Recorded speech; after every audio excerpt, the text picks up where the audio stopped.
চরিত্রে যথেষ্ট ভালো অভিনয় করেছে এবং প্রত্যেকটা চরিত্রকে মনে হয়েছে যে এই চরিত্রটাকে যেই আর্টিস্ট প্রেজেন্ট করেছেন তার জন্য এই চরিত্রটা একদম মানানসই।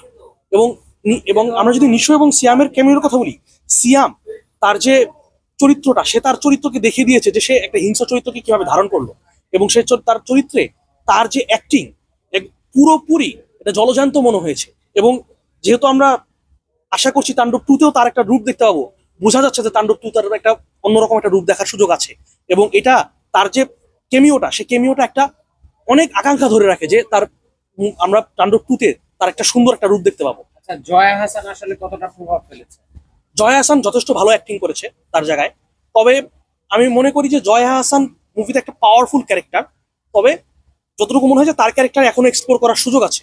এবং যেটা আমার মনে হয় যে যেহেতু টাইমেক্স দেখে যা মনে হয়েছে তাণ্ডব টুতে তার ক্যারেক্টারটাকে আরো এক্সপ্লোর করা হবে, এটাকে আরো